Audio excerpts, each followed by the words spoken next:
Muitas pessoas acabam criando um preconceito contra o mundo espiritual.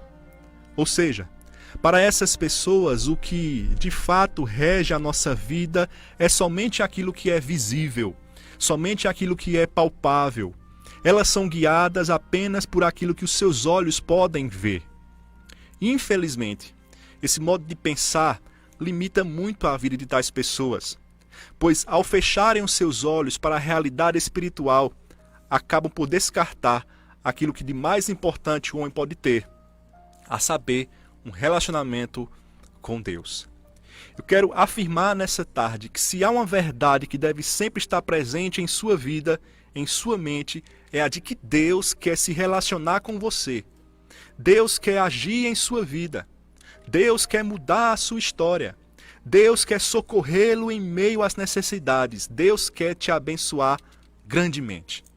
Mas aí, diante disso, você pode estar pensando, como é que eu posso então desfrutar desse relacionamento abençoado com Deus? Primeiro, renda-se a Cristo e em seguida, cultive uma vida de oração. Renda-se a Cristo e em seguida, cultive uma vida de oração. Porque a oração foi estabelecida por Deus como uma forma de nos conduzir numa situação em que Ele mesmo possa nos abençoar. Deus estabeleceu a oração como uma forma de nos relacionarmos com Ele. E eu quero chamar a atenção para esta palavra, relacionar, pois é isto que a oração proporciona, pois Deus é um Deus que ouve as orações. Deus é um Deus que ouve as orações. O texto que nós lemos, nós vemos aqui esta realidade. É um texto conhecido daquelas pessoas que leem as Escrituras, momento em que Deus encontra com Moisés, e Deus fala a Moisés no meio de uma sarça ardente. A sarça era um arbusto que existia no deserto. E ali naquela situação, naquela realidade, Deus então se manifesta a Moisés. O texto mostra no início do capítulo 3 que Moisés estava apacentando o rebanho do seu sogro, quando ele percebe então algo inusitado, essa sarça, esse ramo, esse arbusto, melhor dizendo, que ardia em meio a chamas, mas não se consumia. Moisés decide chegar perto para observar aquele fenômeno, quando então ele escuta uma voz. A voz lhe chama, Moisés, Moisés. E essa voz era a voz do Senhor que diz o seguinte, não te chegues para cá, tira as sandálias dos teus pés, porque o lugar em que estás é terra santa. Deus se identifica então como sendo Deus de teu pai, Deus de Abraão, Deus de Isaac e de Jacó. E no versículo 7, o Senhor então, depois de se identificar, traz uma mensagem maravilhosa para Moisés. Uma mensagem que todo israelita gostaria de ouvir. O Senhor revela que iria dar fim àquele sofrimento, ao sofrimento do seu povo. Sofrimento que já durava 430 anos, nos quais Israel fora escravo no Egito. Mas esse tempo iria chegar ao fim. O Senhor iria agir em favor do seu povo. E nós vamos perceber nesse texto que algo que foi fundamental neste processo, que levou o Senhor a agir em prol de Israel, foi exatamente a oração do seu povo. Não que a oração tenha mudado a vontade de Deus, não, a vontade não mudou. Mas a oração, conforme o próprio Deus testifica, chegou até os seus ouvidos e ele, movido por grande compaixão pelo seu povo, decidiu agir no seu tempo, segundo o seu querer. Portanto, essa libertação aqui anunciada, operada por Deus, é mais um exemplo da resposta de Deus à oração do seu povo. Isto porque Deus ouve as nossas orações. E é sobre isso que eu quero meditar nesta tarde, iniciozinho de noite. Deus ouve as nossas orações. E esse texto nos mostra 3 razões do porquê Deus ouve as nossas orações. Em primeiro lugar, Deus ouve as nossas orações porque Deus se identifica com o seu povo. O versículo 7 mostra exatamente esta realidade. Diz assim o versículo 7. Disse ainda o Senhor, certamente vi a aflição do meu povo que está no Egito, e ouvi o seu clamor por causa dos seus exatores. Conheço-lhe o sofrimento. Então Deus diz a Moisés o que estava se passando e que ele estava vendo tudo. E no final ele diz, conheço-lhe o sofrimento. A ideia do verbo conhecer no texto original, no texto em qual foi escrito esta palavra, é de que Deus estava familiarizado com o sofrimento do seu povo. Ou seja, Deus não tinha apenas um conhecimento distante, mas um conhecimento de perto, ao ponto de se identificar com o seu povo. Por saber o que o povo estava passando e por se identificar com ele, Deus ouviu o clamor do seu povo e decide agir em favor dele. Como eu falei, o povo estava escravizado no Egito, 430 anos de servidão aos egípcios. E para entendermos por que o povo foi parar naquela situação, naquele local, a gente tem que retroceder um pouquinho e lembrar da história de José.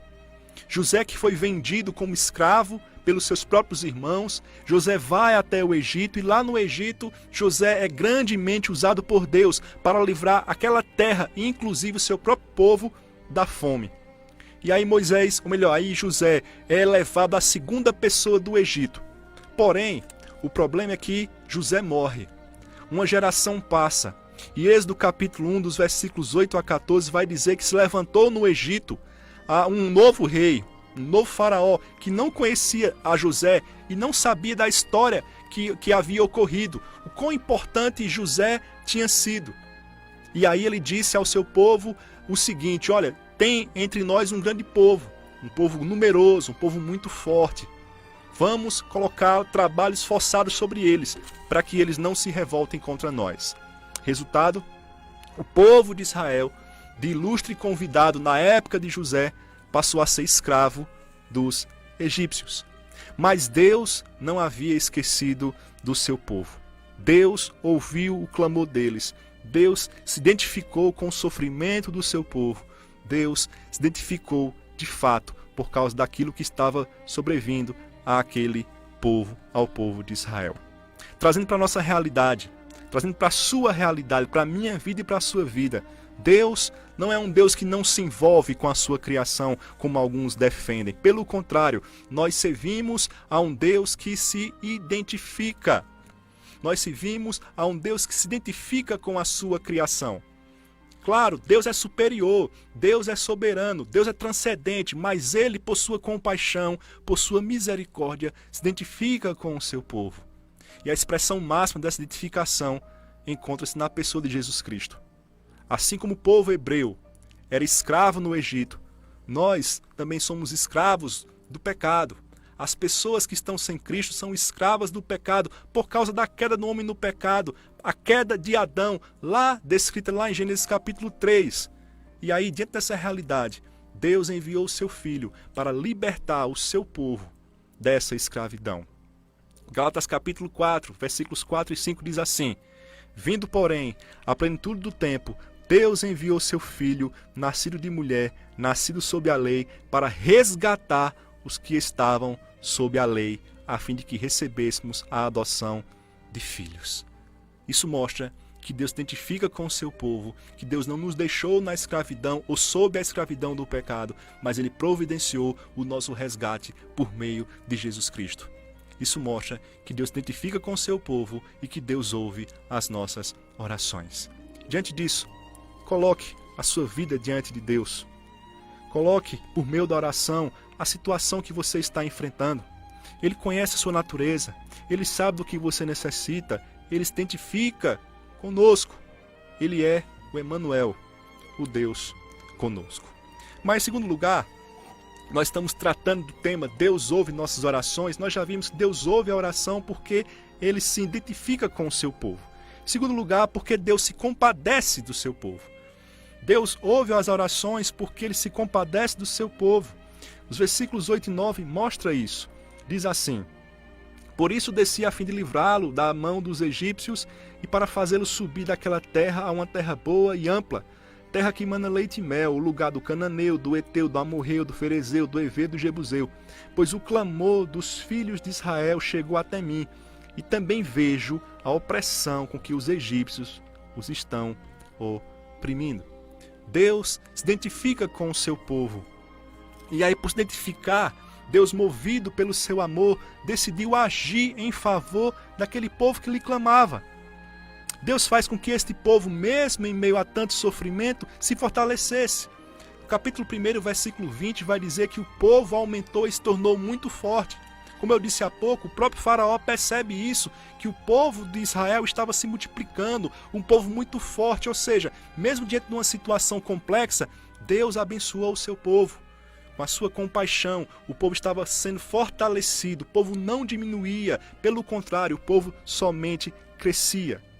E aí, diante desse crescimento, o faraó decide matar todos os meninos, todos os filhos dos hebreus, porque ele sabia que a força masculina seria importante para a libertação daquele povo. Mas Deus, porque se compadece do seu povo, poupou a vida de uma criança em específico. E essa criança está aqui agora, nesse texto, diante de Deus, falando com o Senhor.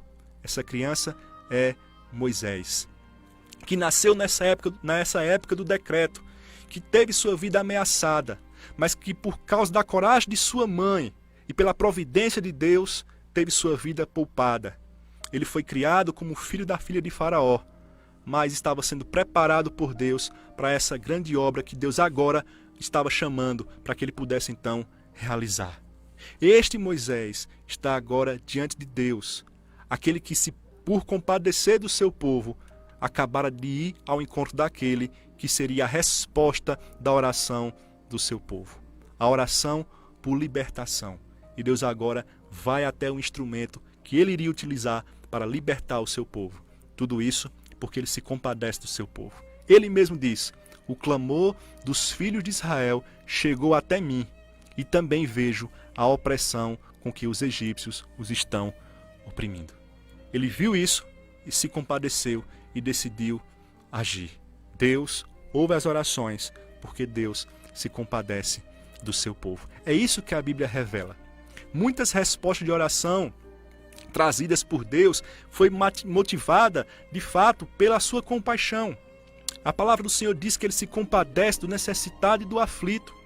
Nós temos inúmeros personagens que estavam enfrentando situações difíceis, complexas, mas que oraram em Deus, na sua compaixão, em sua compaixão, agiu em favor desses tais. Gênesis 25, 21 diz que Isaac orou ao Senhor por sua mulher, porque ela era estéril, e o Senhor lhe ouviu as orações, e Rebeca, sua mulher, concebeu. Neemias pediu ao Senhor que lhe concedesse o favor do rei, para que ele, Neemias, fosse reconstruir os muros de Jerusalém. E no versículo 8 do capítulo 2 de Neemias diz o seguinte: que tudo aquilo que ele pediu ao Senhor, Deus lhe deu, porque a boa mão do Senhor era com ele. Deus se compadece do seu povo. Mas a expressão máxima de um Deus que se compadece do seu povo encontra-se na pessoa do seu Filho, Jesus Cristo. Aquele que se compadece também dos enfermos, aquele que se compadece dos necessitados de forma geral. Mateus 9,36 diz assim a respeito de Jesus Cristo: vendo ele as multidões, compadeceu-se delas, porque estavam aflitas e exaustas, como ovelhas que não têm pastor. Diante disso, coloque sua vida diante de Deus. Coloque, por meio da oração, a sua situação diante do Senhor, porque Ele se compadece do seu povo. Ele se compadece de nós. O salmista vai dizer que Deus sabe a nossa estrutura, Ele sabe que nós somos pó. E como nós precisamos do seu auxílio e da sua ajuda, coloque diante dele essa situação. Muitas pessoas têm medo de Deus, muitas pessoas vivem a vida com medo de Deus, achando que se for colocar algo diante de Deus, Deus vai lançar um raio, vai fulminar. Não, por meio de Jesus você tem um caminho aberto para chegar até Deus. De um Deus que é compassivo, de um Deus que é misericordioso, de um Deus, como nós vimos aqui no texto, viu o sofrimento do povo e por causa disso decidiu agir. Portanto, confiado na compaixão do Senhor, ore, por meio de Cristo, fale com Deus, porque Deus ouve as nossas orações, porque Ele se compadece do seu povo. Mas em último lugar, Deus ouve as nossas orações, não apenas porque Deus se identifica com o seu povo, não apenas porque Deus se compadece do seu povo, mas porque Deus quer abençoar o seu povo. Onde está isso?